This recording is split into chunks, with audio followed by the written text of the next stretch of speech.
आपल्या सर्वांचं कौतुक किती करावं तेवढं कमी आहे. आपल्याला सगळ्यांना बरं वाटावं म्हणून मी हे बोलत नाही. परंतु गेली अनेक वर्ष भारतीय जनता पार्टी म्हणून काम करत असताना आणि या कोकणामध्ये काम करत असताना हा रत्नागिरी जिल्हा, इथली असणारी भौगोलिक परिस्थिती, इथली असणारी राजकीय परिस्थिती आणि या राजकीय परिस्थितीमध्ये सुद्धा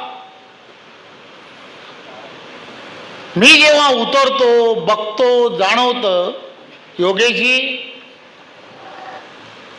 कोणताही राजकीय फायदा न मिळवता, काहीही न मिळता सुद्धा हा भारतीय जनता पार्टीचा कडवट कार्यकर्ता आज भारत माता की जय बोलत गावागावात टिकून राहिलाय, म्हणून कौतुक आहे.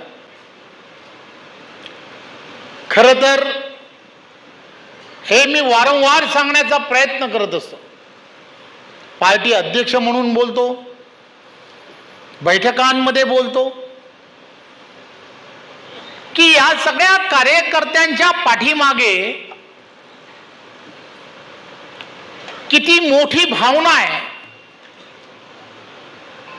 एखाद्या छोट्याशा ग्रामपंचायतीमध्ये वर्षानुवर्ष भारतीय जनता पार्टीचा झेंडा घेऊन तो कार्यकर्ता काम करतोय. बरोबर असणारे सहकारी कार्यकर्ते,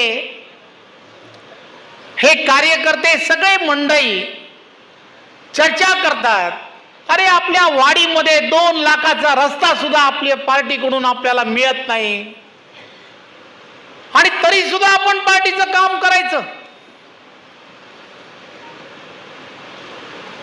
या रोजच्या असणाऱ्या टोमणे, हे रोजचे असणारे विषय आणि तरी सुद्धा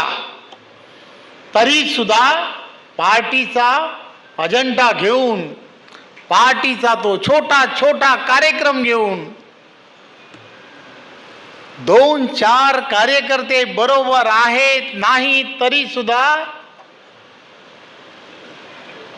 पार्टीचा वर्धापन दिन असेल किंवा पार्टीने सांगितलेला कोणताही कार्यक्रम, उपक्रम असेल, त्याच्या असणाऱ्या क्षमतेप्रमाणे तो त्या गावामध्ये भारतीय जनता पार्टी आणि भारतीय जनता पार्टीचा विचार जिवंत ठेवण्यासाठी हा दटून राहिला, म्हणून मी आपणा सर्वांना नमन करतो.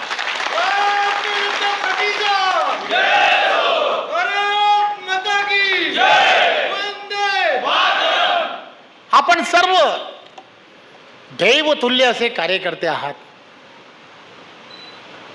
कोणाला काय मिळालं, कोणाच्या नशिबात काय आहे, कोणाच्या प्रारब्धात काय आहे, याची चिंता कोण करेल, याची कोणी चिंता केली नाही. आणि हा टिकून राहिलेला कार्यकर्ता. आताही मी बघत असताना मला लक्षात आलं की अनेक असे कार्यकर्ते आहेत की ज्यांनी सुरुवात केली आहे, मंचावरती नवीन दिसत आहेत काही कार्यकर्ते, परंतु काही कार्यकर्ते ज्यांनी सुरुवात केली असे खाली बसलेत, परंतु चिंता नाहीये. मला माझ्या पार्टीचा विचार पुढे न्यायचा आहे.